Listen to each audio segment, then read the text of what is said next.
So Dr. Jordan Peterson was recently interviewed in Iceland on Harmageddon X97.7 radio by host Frosty Logason. I really do recommend that you go check out this interview. I understand why the really contentious interviews full of fireworks get a lot of views. But I really enjoy the interviews where the journalist or the host shows up prepared, having studied Dr. Peterson, and without an agenda. They're not there as a journalist assassin sent to get that choice gotcha moment to prove whatever it is they're trying to prove about Dr. Peterson. But during the interview, they did get around to the subject of the various hit pieces that have been leveled against Dr. Peterson by the media over the last few months and really intensifying over the last few weeks. And they specifically talk about the NBC interview that recently aired. If you're not familiar, a quick recap is NBC interviewed Dr. Peterson for 90 minutes, then they aired a 3-minute video where they completely misrepresented him, not just who he was in general, but specific responses to specific questions and his views on specific topic areas. However, I received that information in a time of polarizing politics, Dr. Jordan Peterson refuses to be pigeonholed. You're not going to decide what words I'm going to use. In the past 2 years, the Canadian psychologist and academic has been adopted as a hero of the Donald Trump-loving alt-right. You know, I've seen that a few times, and it doesn't seem to matter how many times I watch it. I'm still left kind of stunned and unsure what to say exactly as a journalist when I see something like that. For one thing, I mean, the piece starts out with them talking about how he refuses to be pigeonholed, and they've already titled it that he's the favorite of the alt-right. And in the opening dialogue, the narrator describes Jordan Peterson as the intellectual who has been adopted by the Donald Trump-loving alt-right. Now, Tim Poole is an independent journalist I really respect and I follow, and he's very, very ethical in his application of his journalism, of his news reporting, and he always errs on the side of incompetence. But I think even he had trouble finding an argument for how this could be purely incompetence on the part of NBC and its journalism crew. Over the past several weeks, the media attacks against Jordan Peterson have seemed to escalate. There are numerous reports accusing Jordan Peterson of being alt-right, but some go beyond that, accusing him of actively aligning with fascist ideologies. The stories are absolutely ridiculous. And I've always wondered, why is it that media organizations think they can decide what your politics are for you? Let me just say it right now. It took me 30 seconds to find out that not only is Jordan Peterson not alt-right, he's actually at odds with the alt-right, has spoken out against them, and has even denied being a run-of-the-mill right-winger. So why is it then that these media companies are trying to smear his name? Mainly, I think what really sticks out here is the wording. I mean, you can make an argument for the title. You could say, well, it's not saying that Jordan Peterson's alt-right. It's just saying that, you know, he's got a huge fan base in the alt-right, which isn't true. That's incorrect. But you could say, well, that was a mistake. They thought he was popular with the alt-right.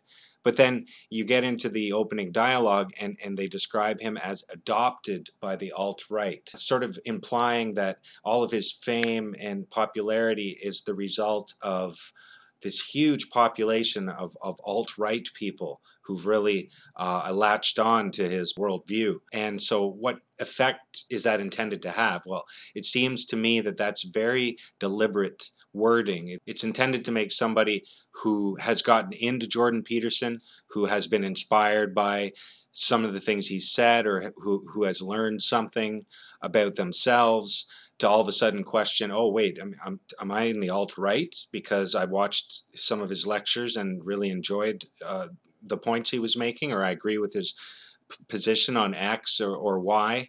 That makes me alt-right. So there's that effect. And then, you know, the other effect is just to smear him, to make him seem like the only I mean, he's somebody who only attracts the alt-right types, that he is an alt-right type. So if you're not familiar with him, you know, you immediately see him as, you know, somebody on the far right, like a Richard Spencer, who's like a racist.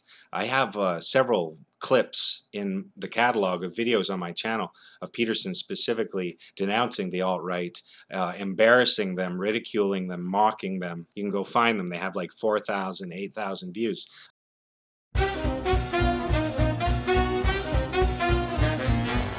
So here I am working on some dumb crap, when suddenly this shows up in my recommended, and I'm like, say what? So I watch it, and holy shit. Some people last video were like, wow, NBC is so lazy and or incompetent. They can't spend the 2 seconds of time required to figure out that Peterson doesn't like the alt-right, and they don't like him. but this is like, no. You know how I showed clips from other sources of Peterson to discredit the NBC piece? Well, that wasn't even necessary, because he counters what they say about him In the actual interview! They just edited all those parts out. And if you want a full recap of all of the different ways that this really good example of bad journalism tried to misrepresent Dr. Peterson, you should check out the video by PSA Stitch. He really breaks it down well, and that link will be in the description. So in this brief clip from the Harmageddon interview, Peterson talks about the strange alliance between postmodernism and Marxism and the hit pieces that have been leveled against him, specifically the one by NBC. So political correctness has corrupted the universities or large fields?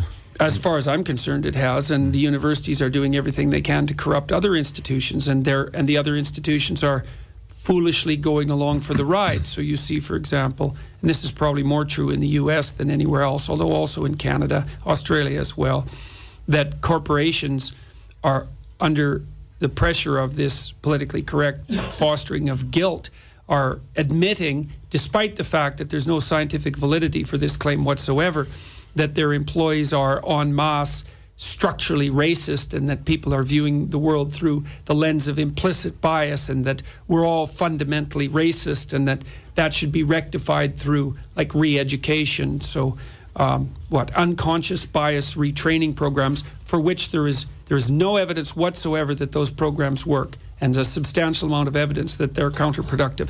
And the implicit association test that has been put forward hypothetically to diagnose racism, implicit racism, is not a valid or reliable test and cannot be used for those purposes. And even the makers of the test, Brian Nosek and Anthony Greenwald, have admitted publicly that their test is being misused. All of that's extraordinarily dangerous. And if corporate executives had any sense, they would stop rushing to admit that their corporations are structurally racist. It's a very bad idea.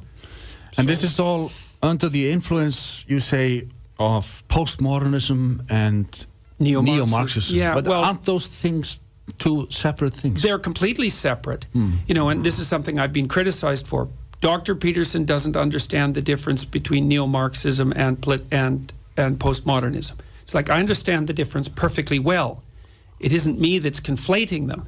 It turns out that the people who push postmodern doctrines in the university almost always ally themselves with a Marxist viewpoint. And that is logically incoherent. But I would say the postmodernists really don't give a damn for logical coherence, because they regard that as part of the oppressive, patriarchal, Eurocentric view of the world. The idea that there's an objective reality and all of that, and that you can deal with it with logic. I think that there is an alliance between the postmodern types and the neo-Marxists. And as far as I can tell, when I looked at the development of postmodern ideas, which really came to prominence in France, it was all failed Marxists who pushed the doctrine forward. And I think it's a wolf in sheep's clothing. Identity politics is just Marxism under a different guise. So instead of the narrative being the privileged economic class, the bourgeoisie, against the proletariat, that didn't sell so well and produced tens of millions of deaths, that fundamental narrative. There was a sleight of hand that said, well, it's not economic class, it's race, or it's gender, or it's ethnicity, or it's sex. But it doesn't matter, because the fundamental narrative is still victimizer versus victim. And so it's Marxism under another guise. And the fact that postmodernists technically are skeptical of meta-narratives, like large-scale explanatory structures, should mean that they're equally skeptical about Marxist claims, because that's a grand narrative. But in practically speaking, that isn't how it works out. And so this alliance does exist, even though conceptually it's completely incoherent. So I really don't believe that postmodernism is something in and of itself. I think it's a camouflage for Marxism under another name. I see. So, and these ideas of yours, they are the ones that gain you the largest groups of enemies, and you get most criticized for. Well, the thing is, the radical leftist types, and I would say they're the leftist collectivists, and I'm, by the way, no fan of right-wing collectivists either. It's just that they don't threaten the universities. There's no right-wing collectivists in the universities, like none. There's no right-wingers. There's no conservatives. There are hardly any liberals in most of the activist disciplines. The radical left types don't like me at all, and that's okay because the feeling is mutual. I think that but they can orchestrate vicious attacks and hit pieces in the biggest medias. Well, I've had the full gamut of treatment in the media, I would say, and in Canada, for example, there's a handful of outstanding journalists who act as individuals, a dozen of them, let's say, maybe slightly less than that. And they've been firmly supporting me the whole time. And the Post Media Group in Canada, which was a consortium of 200 newspapers, came out in favor of my free speech stance in relationship to Bill C-16. And so I've been treated very well by some elements of the media. But it's definitely the case that I've also been pilloried and caricatured and stereotyped as an alt-right figure, I suppose, sometimes as a far-right figure for that matter, by venues that should have known better. NBC did a terrible video hit piece on me. It was an appalling piece of careless, provocative journalism. It was and they were exposed. They were exposed very well. It was. I couldn't believe it when I watched it. I thought, not only are you people crooked, but you're stupid and incompetent. You should get one of those things right. You shouldn't be all three of those things at the same time. They interviewed me for 90 minutes, and it was a contentious interview conducted by a narcissistic interviewer. And then they chopped it into like a 3-minute teaser that was just outright falsehoods. And then people on YouTube took the actual interview and the edited version and juxtaposed them, showing that they'd actually reversed the meaning of some of the things I said. I saw it. But so far, the attacks have been, I would say, highly counterproductive.